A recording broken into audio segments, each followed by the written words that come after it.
Roja Darussalam, menggemakan tauhid, menebar sunnah. Bismillahirrahmanirrahim. Assalamualaikum warahmatullahi ta'ala wabarakatuh. Innal hamdalillah nahmaduhu wa nasta'inuhu wa nastaghfiruh wa na'udzu billahi min shururi anfusina wa min sayyiati a'malina. من يهده الله فلا مضل له ومن يضلل فلا هادي له. أشهد أن لا إله إلا الله وحده لا شريك له وأشهد أن محمدا عبده ورسوله وأمينه على وحيه وخيرته من خلقه وسفيره بينه وبين عباده المبعوث بالدين القويم والمنهج المستقيم أرسله الله رحمة للعالمين وإماما للمتقين وحجة على الخلائق أجمعين. أما بعد. Kaum muslimin dan muslimat yang dirahmati oleh Allah Azza wa Jal, pertama-tama marilah kita panjatkan puja-puji syukur kita kehadirat Allah Jalla wa Ala, yang mana Allah Ta'ala telah memberikan limpahan karunia dan nikmat-nikmatnya kepada kita semua, terutama nikmat iman, nikmat Islam, nikmat kesehatan dan kesempatan, sehingga kita bisa hadir di tempat yang insyaAllah dirahmati oleh Allah Azza wa Jal. Salawat serta salam semoga terus tercurah kepada junjungan kita, suri tauladan bagi kita, qudwah, contoh terbaik bagi kehidupan kita, yaitu Nabi Allah Muhammad sallallahu alaihi wasallam beserta istri-istri beliau, keluarga-keluarga beliau, para sahabat beliau, dan orang-orang yang mencintai beliau, yang senantiasa berusaha semaksimal mungkin untuk berada di atas sunnah-sunnah beliau. Kaum muslimin dan muslimat yang dirahmati oleh Allah Azza wa Jal, kita bersyukur bisa hadir di majelis ilmu yang mana Rasulullah sallallahu alaihi wasallam mengatakan dalam sebuah hadis, "Fa idza marartum bi riyadil jannah farta'u." Apabila kalian melintasi taman-taman surga, maka berbahagialah dengannya, nikmatilah. Kemudian para sahabat bertanya, apa itu taman-taman surga? Maka Rasulullah sallallahu alaihi wasallam menjawab, halaqat dzikr, yaitu majelis ilmu yang mana di dalamnya diajarkan Al-Quran dan As-Sunnah sesuai dengan pemahaman salaful ummah. Dan menuntut ilmu juga merupakan sarana yang memudahkan kita kaum muslimin untuk menuju surganya Allah Jalla wa Ala, yang mana Rasulullah sallallahu alaihi wasallam bersabda, "Man salaka tariqan yaltamisu fihi ilman, sahhalallahu lahu bihi tariqan ilal jannah." Barang siapa yang berjalan pada jalan tersebut yang menuntut ilmu, maka Allah akan mudahkan baginya jalan menuju surga. Dan kita berbahagia dengan apa yang kita lakukan, bahwasanya Allah meridai kita dan para malaikat Allah juga meridai apa yang kita lakukan. Yang mana dalam hadis disebutkan, wa innal malaikata la tada'u ajnihata ridan li talibil ilm. Sesungguhnya para malaikat Allah membentangkan sayapnya sebagai tanda ridha kepada para penuntut ilmu. Mereka ridha dengan apa yang diperbuat, dengan apa yang dilakukan oleh para penuntut ilmu. Dan di sini para ulama mengatakan makna dari membentangkan sayapnya, malaikat membentangkan sayapnya, maksudnya di sini yang pertama kata para ulama bahwasanya para malaikat memberikan suatu penghormatan kepada para penuntut ilmu.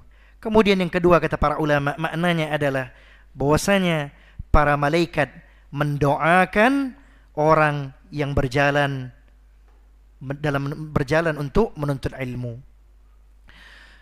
Dan luar biasa ilmu din, ilmu abadi, ilmu Allah, ilmu agama ini, yang mana ada keutamaan bagi orang yang menuntutnya, menempuh jalan untuk mencari ilmu agama. Bahkan orang yang menyampaikan ilmu juga memiliki keutamaan, yang mana Rasulullah sallallahu alaihi wasallam bersabda, "Innallaha wa malaikatahu la yusalluna ala muallimin nas al-khair." Sesungguhnya Allah beserta para malaikatnya mendoakan bagi orang yang mengajarkan kebaikan, yang menyampaikan ilmu. Ilmu adalah kebaikan. Man yuridillahu bihi khairan yufaqihu fid din. Barang siapa yang Allah kehendaki diberikan kebaikan, maka Allah akan mudahkan baginya untuk memahami agama. Kebaikan di sini kata para ulama adalah ilmu. Jadi ilmu adalah kebaikan yang begitu besar. Bahkan dalam hadis disebutkan hatta al-hitanu fil bahr wa hatta an-namlata fi juhriha. Sampai-sampai ikan yang ada di lautan dan semut yang ada di sarangnya ikut mendoakan bagi orang yang mengajarkan kebaikan, mengajarkan ilmu. Jadi kalau kita dapat ilmu, sampaikan kepada keluarga kita. Ballighu anni walau ayah. Sampaikan walaupun satu ayat, sedikit demi sedikit kita sampaikan. Mudah-mudahan dengan usaha kita, keluarga kita dan masyarakat, ya, masyarakat di kampung kita ini bisa mengenal sunnah dan berada di atas sunnah. Kaum muslimin dan muslimat insyaallah dirahmati oleh Allah Azza wa Jalla. Sekarang kita akan melanjutkan pelajaran kita, ya. Pembahasan kita pada malam hari ini itu masih melanjutkan muqaddimah yang beberapa hari yang lalu.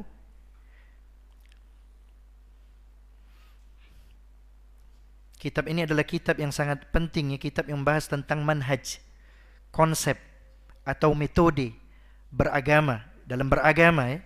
Bagaimana konsep atau metode beragama yang dilakukan oleh para sahabat radhiyallahu taala anhum ajma'in di sini akan dijelaskan. Muqaddimahnya memang panjang, tapi ini sangat penting untuk disampaikan, ya.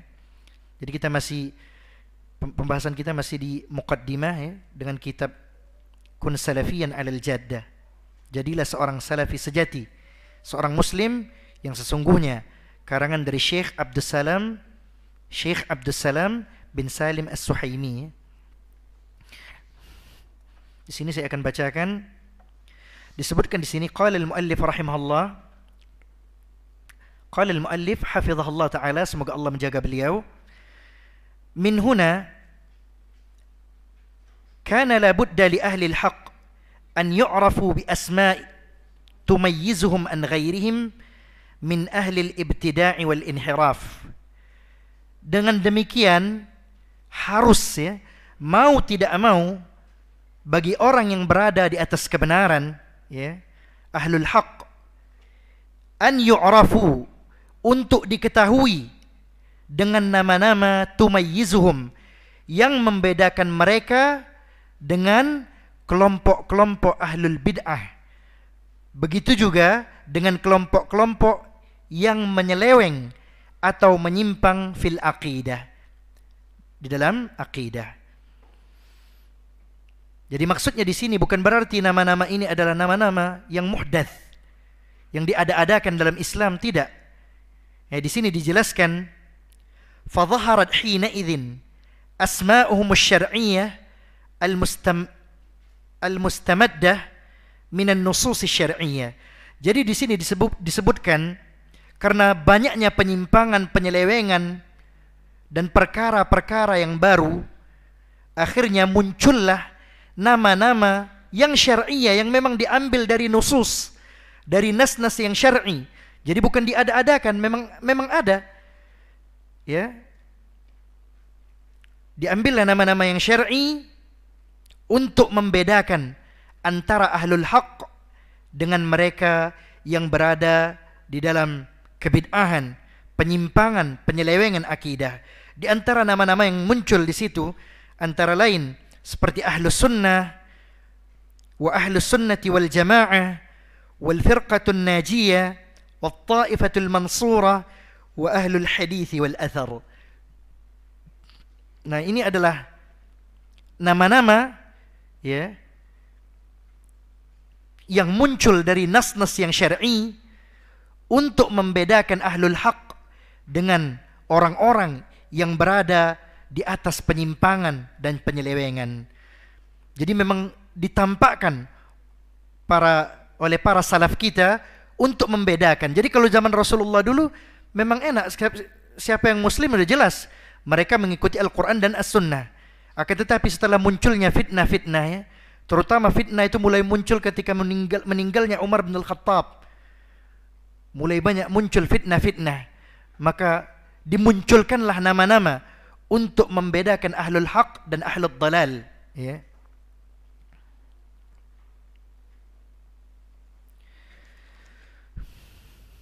Kemudian di sini disebutkan, walakin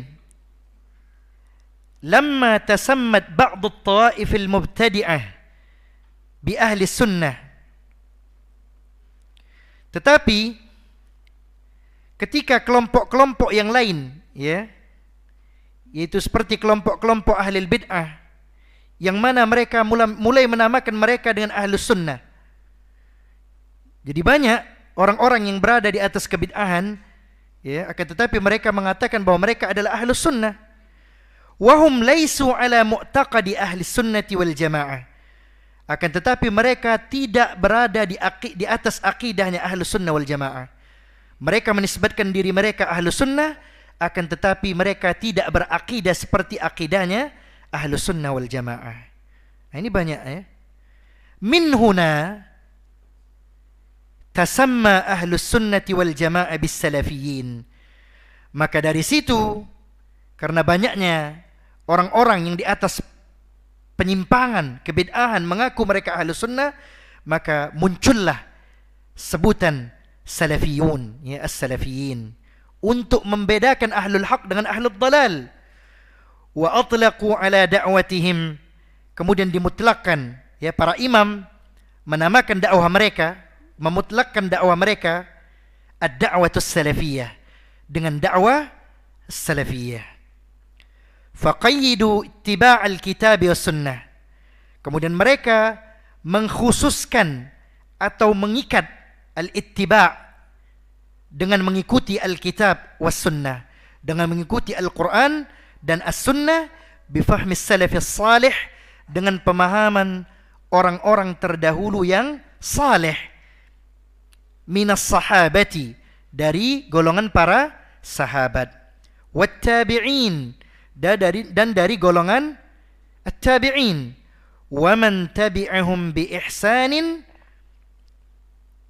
dan dari mereka atau dari orang-orang yang mengikuti para sahabat dan tabi'in bi ihsan, dengan baik, mimman urifa, dari orang yang dikenal bitamassukihi, teguh, bis sunnah ya.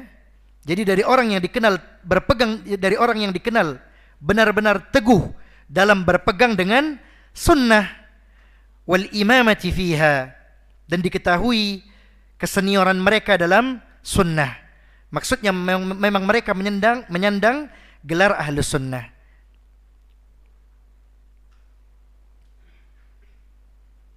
Jadi dakwah salaf ya, kata as-salafi ya, itu sebenarnya bukan nama baru. Bukan nama baru. Sudah lama nama tersebut, bukan nama baru. Dikisahkan di dalam hadis yang diriwayatkan oleh Imam Al-Bukhari dan Muslim dari Ibunda Aisyah radhiyallahu anha. Kisahnya panjang sekali hadis ini. Jadi di situ saya ambil ringkasnya saja. Ketika Rasulullah sallallahu alaihi wasallam duduk di hadapan para istri beliau, datanglah anak Rasulullah sallallahu alaihi wasallam yang bernama Fatimah. Kemudian Fatimah didudukkan di kanannya Rasulullah sallallahu alaihi wasallam. Kemudian Rasulullah sallallahu alaihi wasallam membisikkan sesuatu, ya, sesuatu yang rahasia. Tiba-tiba Fatimah menangis.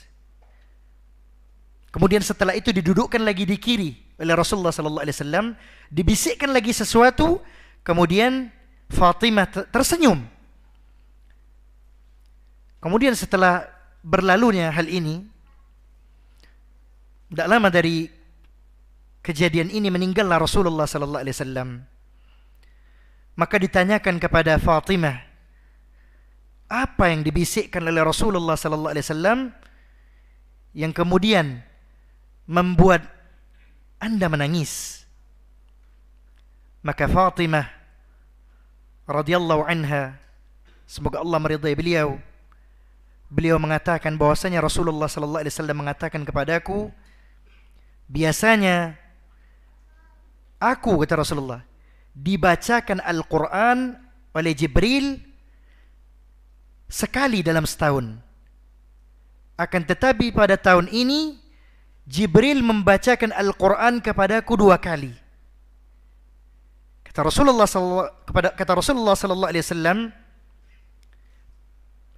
perubahan ini menandakan bahwasanya ajalku telah dekat. Mendengar perkataan ini, Fatimah radhiyallahu anha menangis.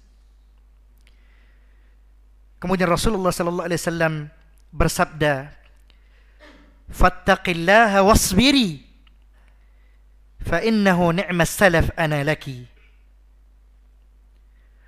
Rasulullah sallallahu alaihi wasallam mengatakan kepada Fatimah, anaknya, "Wahai Fatimah, bertakwalah kepada Allah, wasbiri, dan bersabarlah, fa innahu ni'mas salaf ana laki." Sesungguhnya sebaik-baik salaf, sebaik-baik pendahulu bagimu adalah diriku. Jelas hadis ini sahih bahwasanya Rasulullah sallallahu alaihi wasallam mengatakan bahwa aku adalah sebaik-baik pendahulu bagimu. Berarti siapa yang membuat ucapan salaf ini? Rasulullah sallallahu alaihi wasallam. Kenapa kita alergi ya? Banyak kaum muslimin mendengar kata salaf ngeri, takut mereka. Wah, ini aliran ekstrim ini. Padahal Rasulnya sendiri yang berjuang mati-matian ya untuk Islam mengatakan bahwa ia adalah salaf ya. Jadi wajar kalau kita menisbatkan diri kita salafi nisbatan ila kepada salaf kita, kepada para pendahulu kita, itu Rasulullah sallallahu alaihi wasallam dan para sahabatnya.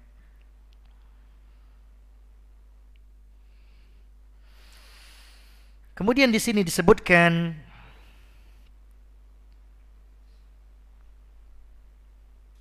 فَقَيِّدُ اتِّبَاعِ الْكِتَابِ وَالسُّنَّةِ بِفَهْمِ السَّلَفِ الصَّالِحِ مِنَ الصَّحَابَةِ وَالتَّابِعِينَ.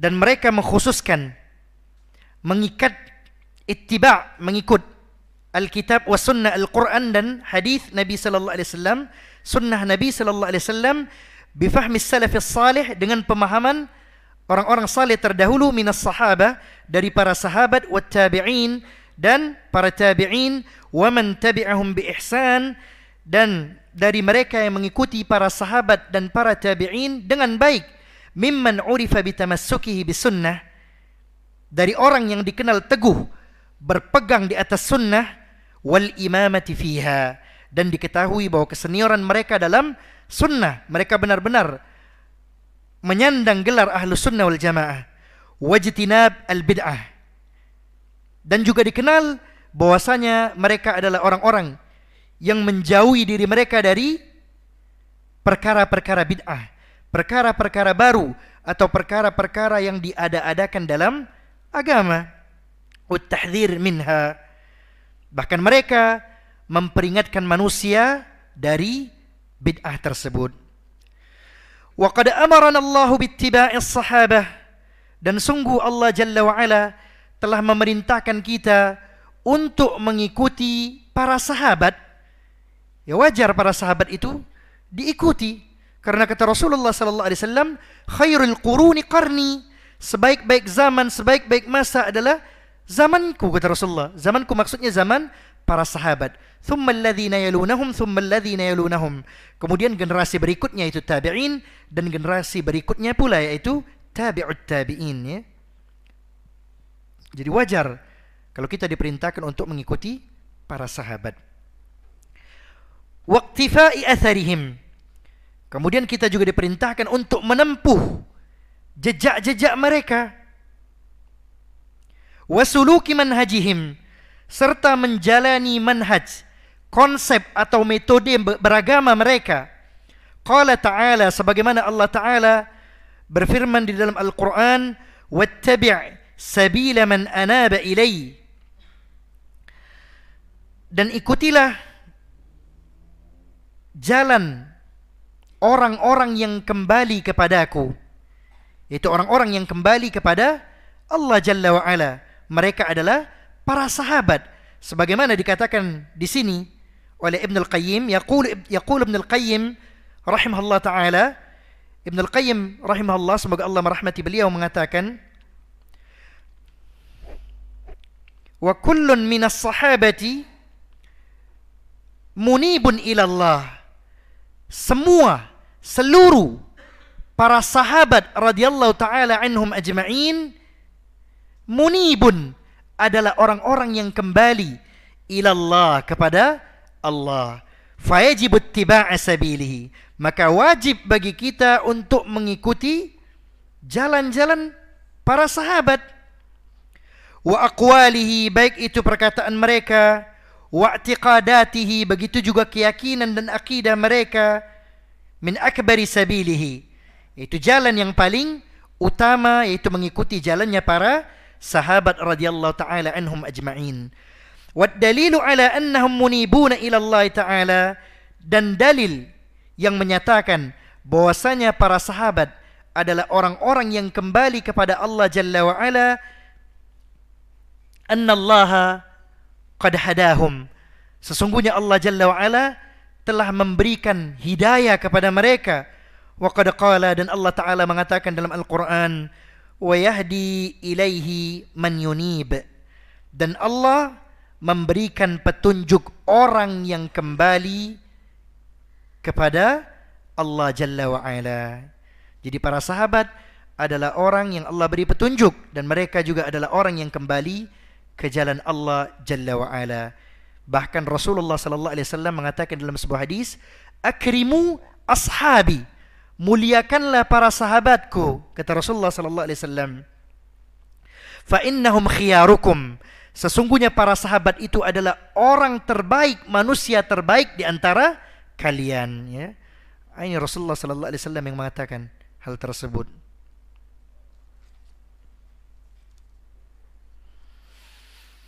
Kemudian di sini disebutkan, wa qad radiyallahu 'anis sahabah, sungguh Allah tabaraka wa ta'ala telah meridai para sahabat, wa amman tabi'ahum bi ihsan, dan juga meridai orang-orang yang mengikuti para sahabat dengan baik.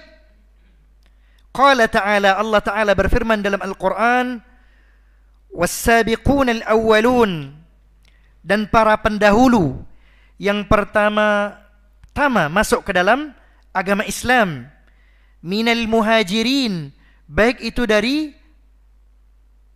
golongan al-muhajirin, wal ansar, dan dari golongan al-ansar, walladzina ittaba'uuhum bi ihsan, dan orang-orang yang mengikuti mereka dengan baik, radhiyallahu anhum wa radu'an, Allah Ta'ala rida terhadap mereka, dan mereka rida kepada Allah Jalla wa Ala. Wa addalahum jannat, dan Allah menyediakan, menjanjikan kepada mereka surga, jannat, tajri tahtaha al-anhar, yang mana di bawah surga tersebut mengalir sungai-sungai, al-anhar, khalidina fiha abada, dan mereka kekal di dalamnya selama-lamanya. Kekal mereka di dalam surganya Allah selama-lamanya. Dzalikal fawzul azim, dan inilah kemenangan yang agung, kemenangan yang besar. Kemudian di sini disebutkan, "Falaysa minal ibtida'i fi syai'in an yatasamma ahlus sunnati wal jamaah bis salafiyyin." Maka dari situ tidaklah termaksud bentuk bid'ah ya, ketika seseorang atau ahlu sunnah menamai dirinya atau pahamnya dengan salafiyin ya. Jadi bukan bentuk kebid'ahan ketika seorang menisbatkan dirinya kepada salaf ya, sebagaimana yang tadi sudah saya jelaskan bahwasanya Rasulullah sallallahu alaihi wasallam mengatakan bahwa ia adalah salaf, pendahulu bagi Fatimah, dan kita juga menisbatkan diri kita kepada Rasulullah sallallahu alaihi wasallam dan para sahabatnya. Jadi bukan perkara bid'ah tak kala seorang ahlu sunnah menisbatkan dirinya kepada as-salafiyin. Idh inna mustalaha as-salaf yusawi tamaman mustalah ahlu sunnati wal jamaah. Dan di sini disebutkan bahwa istilah salaf itu sama persis ya, sama atau bisa disebut dengan sinonim, persamaan kata ya, sama antara as-salaf dan ahlu sunnah wal jamaah. Wa yudraku dhalika bi ta'ammul ijtima'i kulli minal mustalahain fi haqq as-sahabah.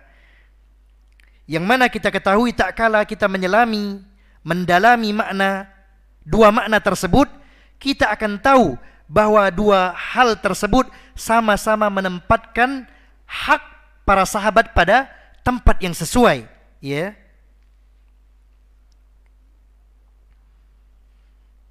Jadi apabila kita mencoba memahami dan mendalami di mana dua istilah tersebut ada titik temunya ya, dalam menempatkan hak para sahabat.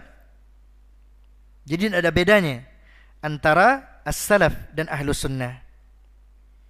Fahumus salafus salih, maka mereka adalah para pendahulu yang saleh, wahum ahlus sunnah, dan mereka juga ahlus sunnah wal jamaah.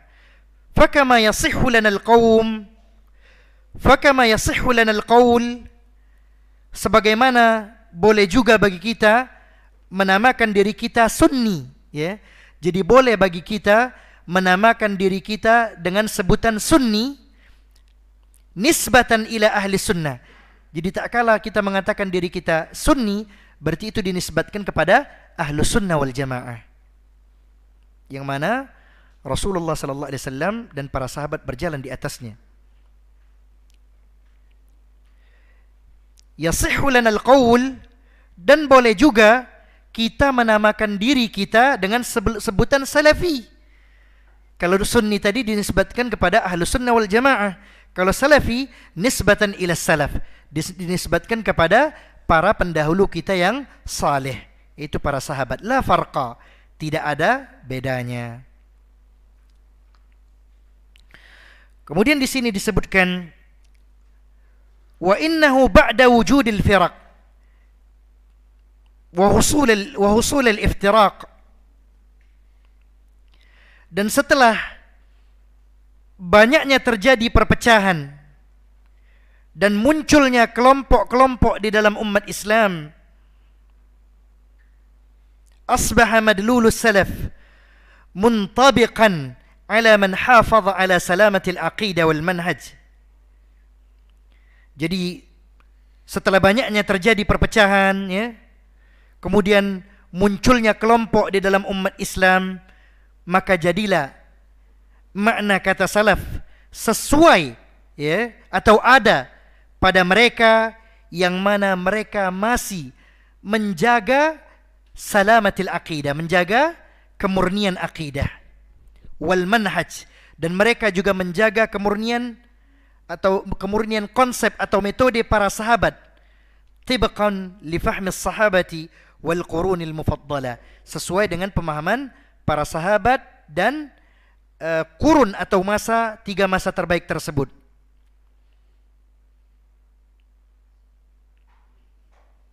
Jadi ucapan salaf itu muncul ya setelah banyaknya terjadi perpecahan ya.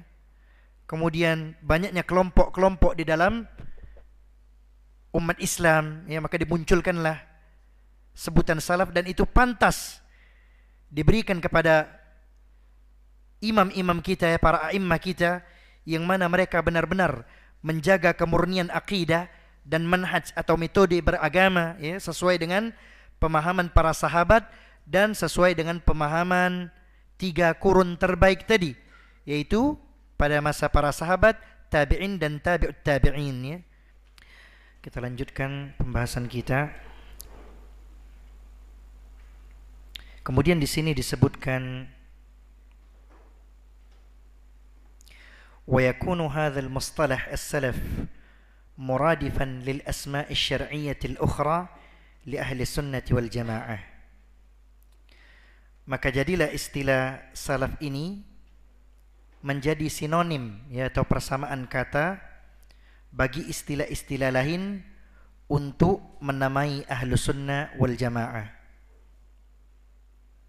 Wa anna ad-da'wata ila ittiba'is salaf, dakwah salaf adalah dakwah untuk mengikuti orang-orang saleh terdahulu. Aw ad-da'wati as-salafiyyah innama hiya da'watun ila al-islam.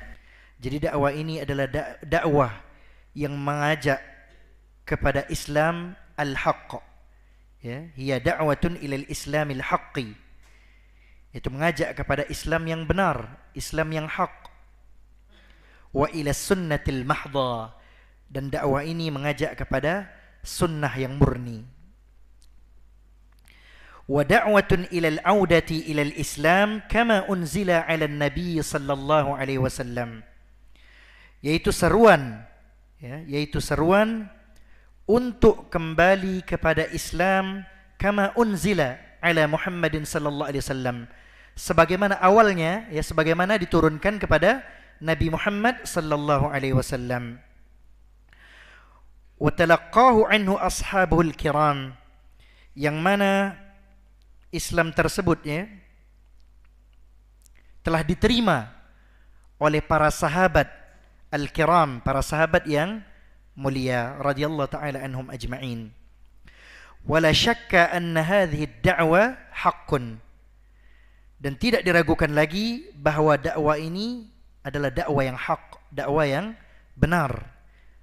Wal intisabu ilaiha haqqun, dan menisbatkan diri kepada faham tersebut juga merupakan kebenaran, ya. Jadi tidak masalah bagi kita menisbatkan diri kita kepada dakwah salaf. Ini adalah dakwah yang mengajak kepada Islam yang benar. Karena banyak sekarang mereka mengaku beragama Islam, ya, akan tetapi tidak sesuai dengan Al-Quran dan As-Sunnah. Maka dengan penisbatan ini menunjukkan, ya, bahwa kita insyaallah ta'ala berada di atas kebenaran, ya.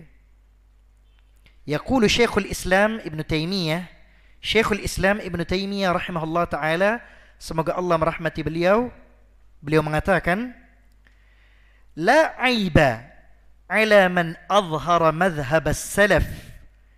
Jadi kata Syekhul Islam Ibn Taymiyah, ya, beliau mengatakan, la aiba ala man azhara madhhab as-salaf, sungguh tidak ada aib sama sekali bagi mereka yang menampakkan madhab salaf.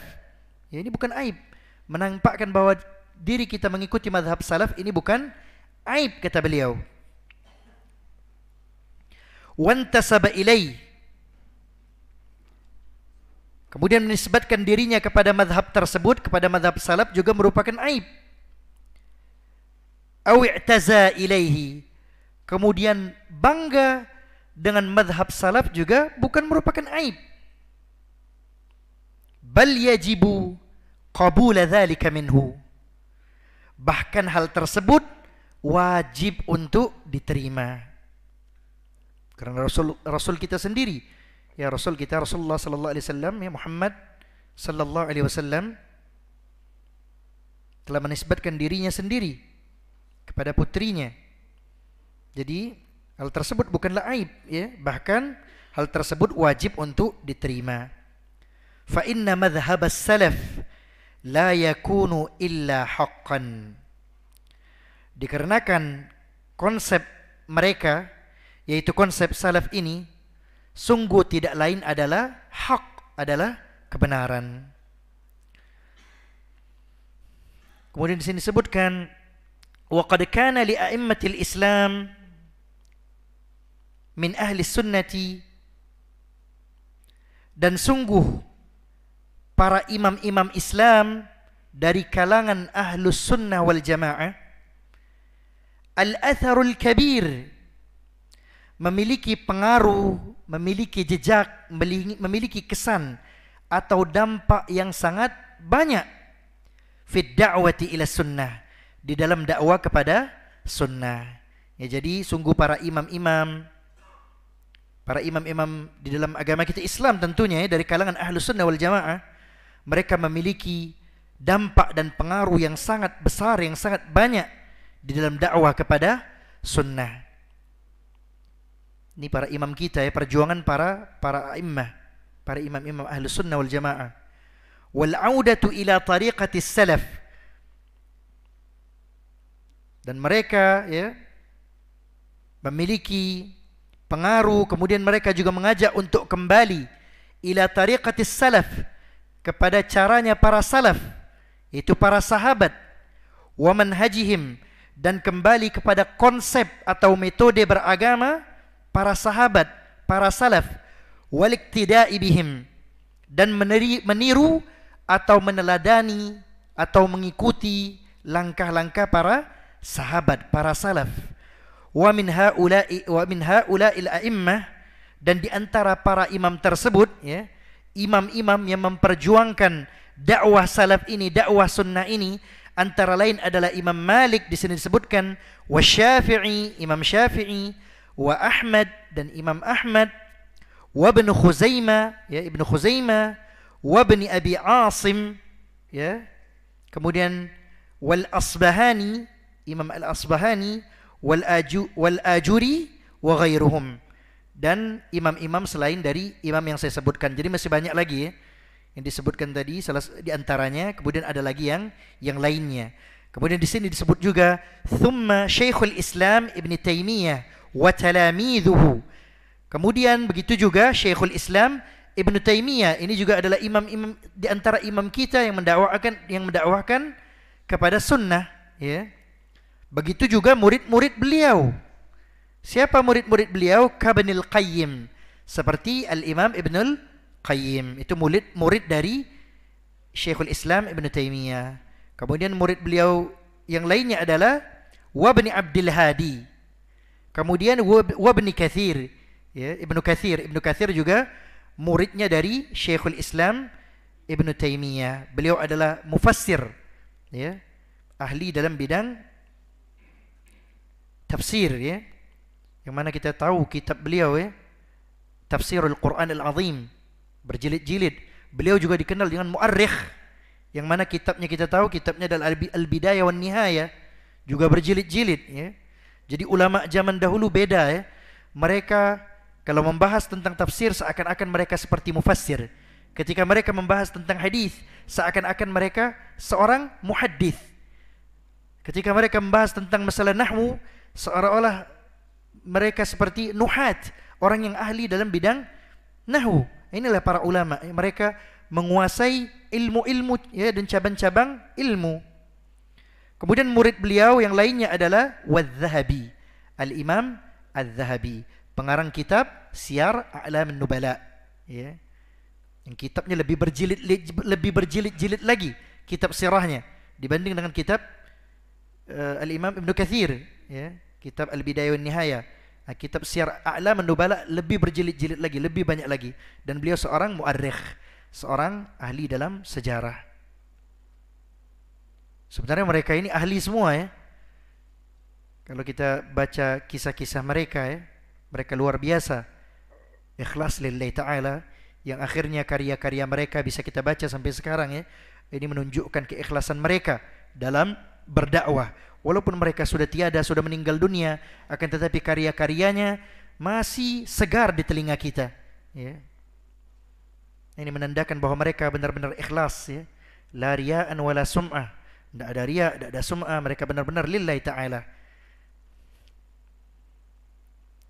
Kemudian di sini disebutkan juga di antara imam-imam kita yang benar-benar serius, benar-benar berjuang, berdakwah, ya, di atas sunnah, yaitu thumma Syekhul Islam Muhammad bin Abdul Wahhab, yaitu kemudian adalah Syekh Muhammad bin Abdul Wahhab, wa a'immatid da'wati min ba'dihi, dan imam-imam dakwah salaf yang lainnya setelah meninggalnya Syekh Muhammad bin Abdul Wahhab. Jadi masih banyak lagi ya.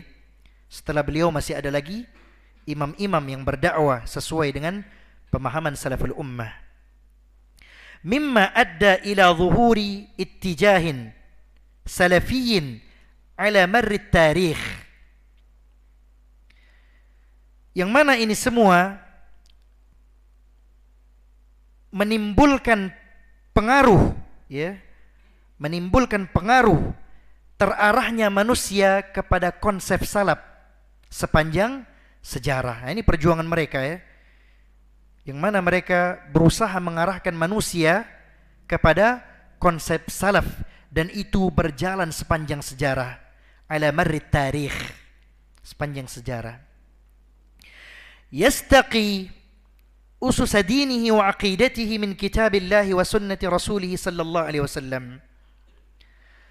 Yang mana para imam ini mereka mengambil dasar-dasar agama mereka, wa aqidatihi, dan akidah mereka, min kitabillah, dari Al-Quran, wa sunnati rasulihi, dan dari sunnah-sunnah Nabi, dari hadis-hadis Nabi yang sahih sallallahu alaihi wasallam, wa siratis salafis salih. Begitu juga mereka mengambil dasar-dasar agama ini dan akidah atau keyakinan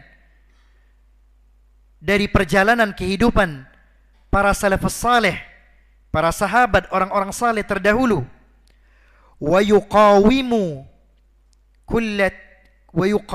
kulla tiyarin bid'in. Jadi para imam-imam kita ini mereka benar-benar berjuang dalam menentang pemikiran-pemikiran yang penuh dengan kebid'ahan, ya. Yakhruju an hadhil usus. Yang mana dasar-dasar ini, dasar-dasar agama yang mana pemikiran yang dipenuhi dengan kebid'ahan ini telah keluar dari dasar-dasar agama yang benar, ya. Jadi mereka benar-benar menentang, selalu menentang, ya, pemikiran-pemikiran yang tidak benar, mereka tentang. Kemudian Syekh As-Suhaimi mengatakan, waqad ataltu fi bayani hadzal amr wa tawdihihi. Sungguh aku telah panjang lebar menjelaskan perkara ini, wa tawdihihi, dan menerangkannya. Kenapa beliau panjang lebar menjelaskan dalam perkara ini, dalam hal ini? Li'annana nasma'u wa naqra'u, karena kita biasa mendengar dan biasa juga membaca, man yat'unu fis salafiyah. Kita sering mendengar dan kita sering membaca, ya, bahwa ada dan banyak orang-orang yang mencelah dakwah salafiyah. Dan ini memang benar adanya, ya. Au yadda'i anna hizbiyah.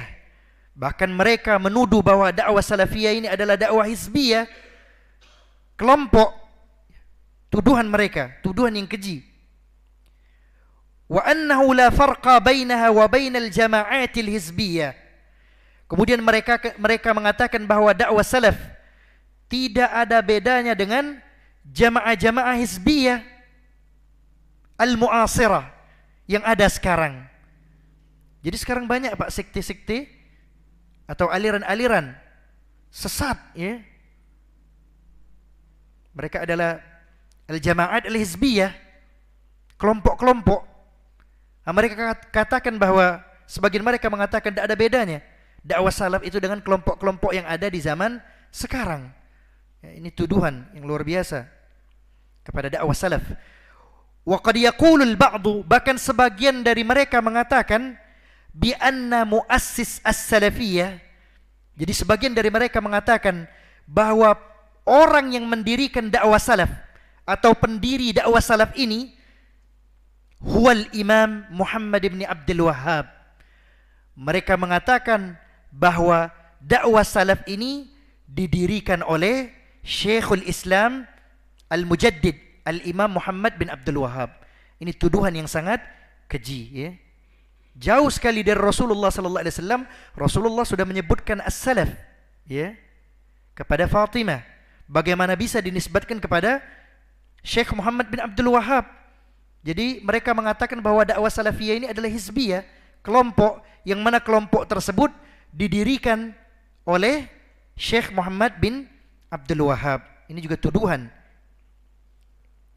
Di sini disebutkan wal haqiqah, padahal sebenarnya annal Imam Muhammad bin Abdul Wahhab, bahwasanya sesungguhnya Al-Imam Muhammad bin Abdul Wahhab innama huwa da'iyatun min du'atis salaf.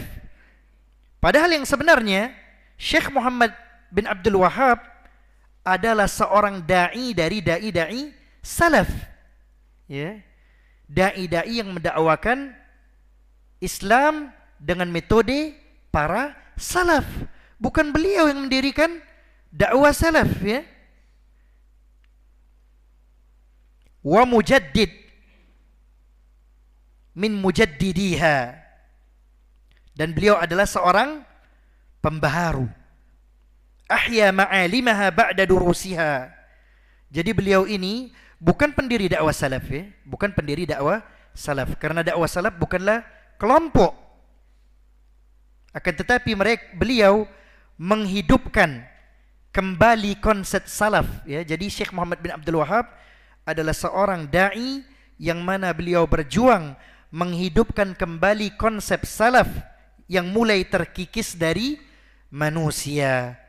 Wa'adaha naqiyatan safiyatan, dan beliau juga mengembalikan metode tersebut, yang mana metode salaf adalah metode yang naqiyatan, yang murni, safiyatan, dan jelas, bersih, fi hadhil jazirah. Jadi Syekh Muhammad bin Abdul Wahhab bukanlah seorang yang membuat dakwah salaf, membuat kelompok dakwah salaf. Dakwah salaf bukanlah kelompok, ya. Akan tetapi beliau menghidupkan kembali sunnah-sunnah beliau. Beliau berdakwah sesuai dengan metode para salaf, para sahabat, tabi'in dan tabi'in.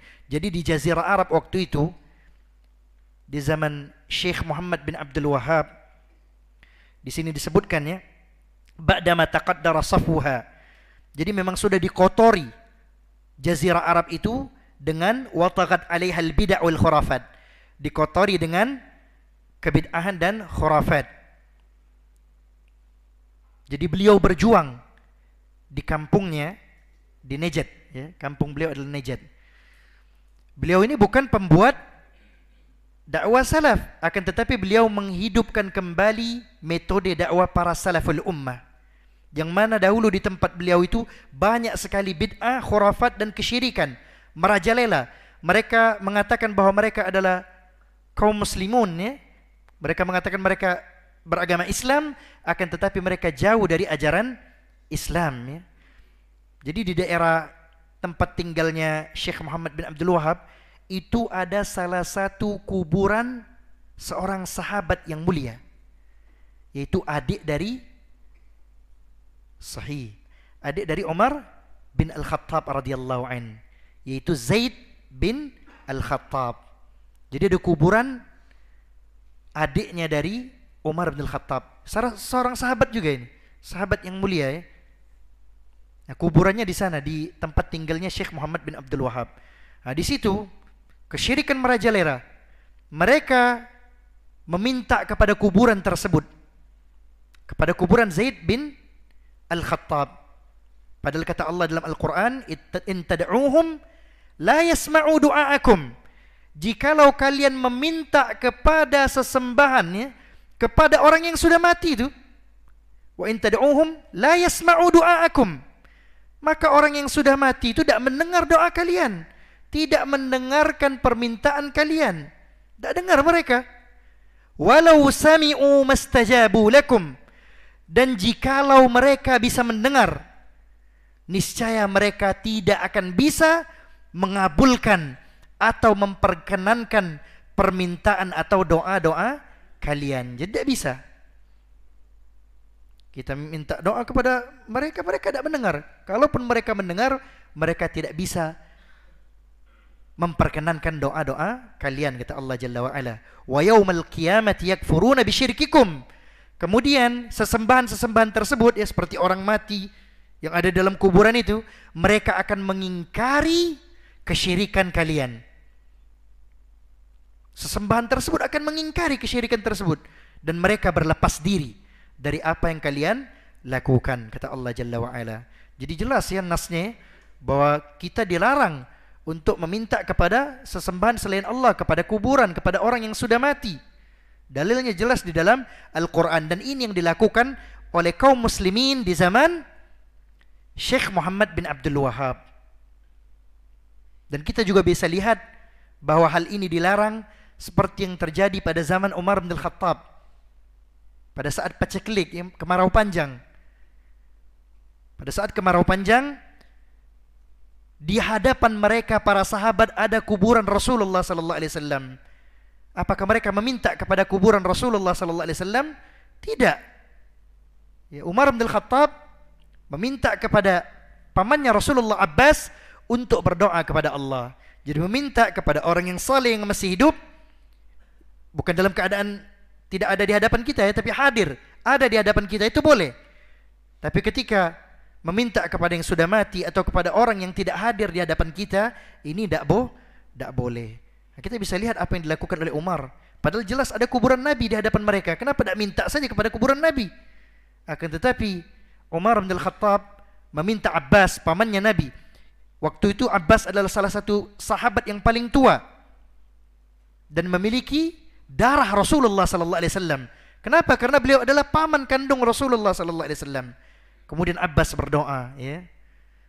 Nah, ini kita lihat, "Lau kana khairan lasabaquna ilai."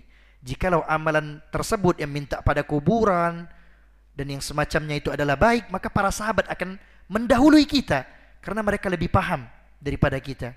Akan tetapi para sahabat tidak melakukan hal tersebut. Ini para sahabat malah meminta Abbas untuk berdoa kepada Allah, bukan meminta kepada kuburan Nabi. Yang jelas Nabi adalah orang yang paling terbaik, ya, orang yang paling saleh, orang yang paling takwa. Nah, kita lihat apa yang dilakukan Umar. Ini menandakan bahwa meminta kepada orang yang sudah mati itu tidak boleh. Bahkan nanti mereka yang mati itu mengingkari kesyirikan orang yang meminta kepadanya, berlepas diri. Ya, disebutkan dalam Al-Quran seperti itu. Dan kesyirikan yang tersebar di zaman Syekh Muhammad bin Abdul Wahhab tidak sampai di situ. Kita tahu bahwa ibadah tawaf, ya, itu adalah ibadah yang sangat mulia, ibadah yang agung. Yang mana Rasulullah sallallahu alaihi wasallam mengatakan, "At-tawafu bil baiti was-salah." Jadi tawaf di Ka'bah, tawaf itu mengelilingi Ka'bah sebanyak 7 kali di Ka'bah, itu sama dengan salat, kata Rasulullah sallallahu alaihi wasallam. Illa anna Allah abaha fihi al-kalam. Yang membedakan antara tawaf dan salat hanya satu, yaitu kalau salat dilarang untuk berbicara, kalau tawaf abaha fihi al-kalam. Bahwasanya Allah membolehkan orang yang tawaf untuk berbicara. Jadi tawaf ini adalah ibadah yang mulia, akan tetapi yang dilakukan oleh kaum muslimin di zaman Syekh Muhammad bin Abdul Wahhab, mereka melakukan tawaf di kuburan Zaid bin Al-Khattab. Itu yang mereka lakukan.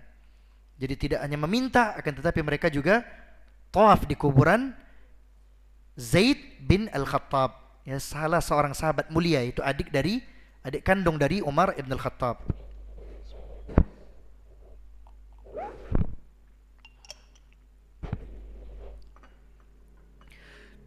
Dan kesyirikan di masa tersebut tidak sampai di situ. Masih ada lagi kaum muslimat, para wanita di zaman itu yang mereka mengaku bahwa mereka beragama Islam. mereka biasa mendatangi fahlul fuhul. Fahlul fuhul ini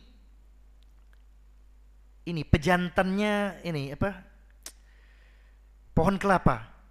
Jadi kan kalau manusia kan berpasang-pasangan, laki-laki, wanita, begitu juga hewan. Ada misalnya kayak kambing, ada kambing jantan, ada kambing betina. Nah, tumbuh-tumbuhan juga ada jantan dan betinanya. Kalau kita belajar biologi itu ada kan? Nah, di situ di Jazirah Arab waktu itu di zaman Syekh Muhammad bin Abdul Wahab ada namanya fahlul fuhul, yaitu pejantan yang ada di pohon kurma. Nah, di sini para wanita di zaman tersebut mereka biasa memeluk pohon kurma tersebut, ya. Kemudian mereka berdoa, ya fahlal fuhul, urzuqnil walada awidh dzurriyyata qabla al-haul. Apa doa mereka? Mereka para wanita di zaman tersebut berdoa, wahai fahlal fuhul, wahai pejantan yang ada di pohon kurma ini, berikanlah mereka meminta pada pohon kurma tersebut, berikanlah kepadaku seorang anak atau keturunan sebelum sampai 1 tahun dari pernikahan. Luar biasa kesyirikan yang mereka lakukan. Meminta kepada kuburan, tawaf di kuburan, kemudian mereka juga meminta kepada fahlul fuhul tadi, pejantan yang ada di pohon kurma. Ya fahlul fuhul, urzuqnil walada awidh dzurriyyata qabla al-haul. Wahai fahlul fuhul, berikanlah kami seorang anak atau keturunan sebelum sampai 1 tahun dari pernikahan. Mereka bukan minta kepada Allah, tapi minta kepada fahlul fuhul tadi. Nah, karena itu kalau kita lihat karya-karya dari Syekh Muhammad bin Abdul Wahab, itu rata-rata pembahasannya tentang akidah, tentang tauhid. Karena memang di zaman itu merajalela, ya, khurafat, bid'ah, syirikan itu merajalela. Karena itu beliau mati-matian berdakwah dengan karya-karya beliau, yang mana pembahasannya rata-rata adalah pembahasan tentang tauhid dan akidah, ya. Jadi beliau bukan pendiri, ya, karena banyak sebagian kaum muslimin, ya, yang mereka mengatakan bahwa dakwah salaf ini didirikan oleh Syekh Muhammad bin Abdul Wahab. Keliru, ya. Beliau adalah orang yang berjuang memurnikan, ya, akidah salaf, ya, di kampungnya, pembaharu beliau.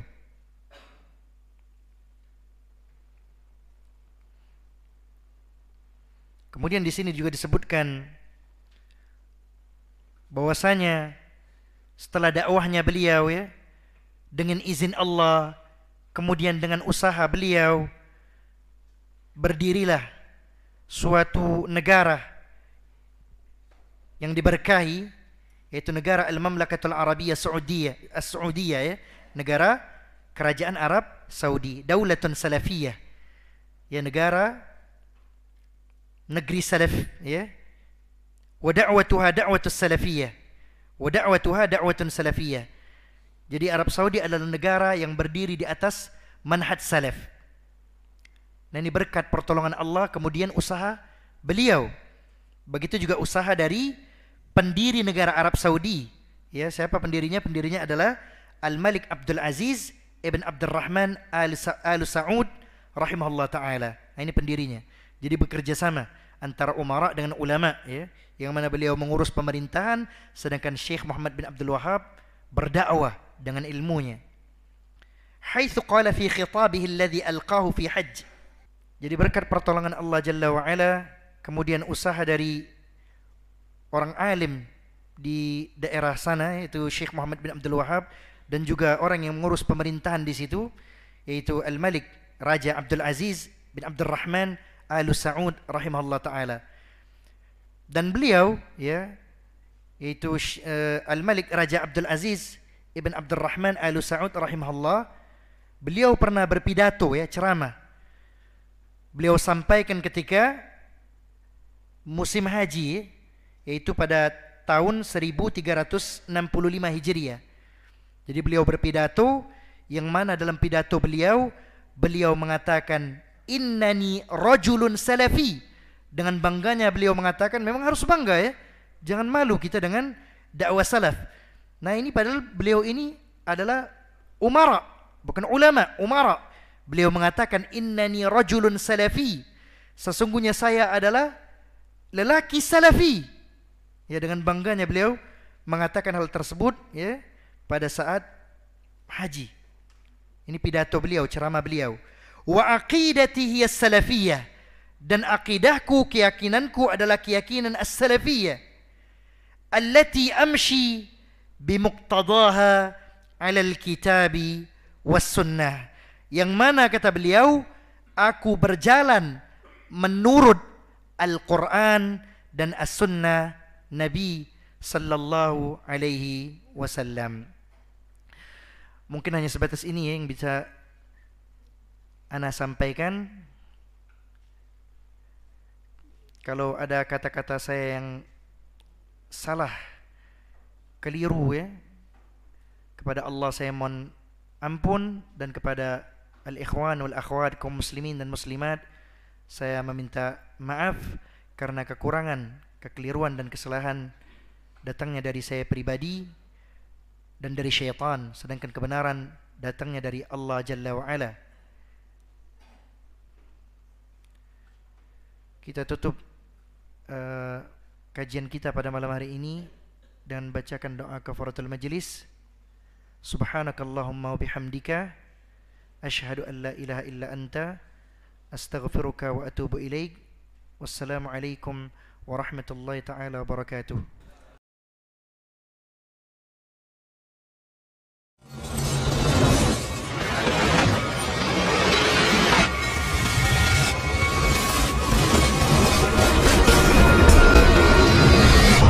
Roja Darussalam, menggemakan tauhid, menebar sunnah.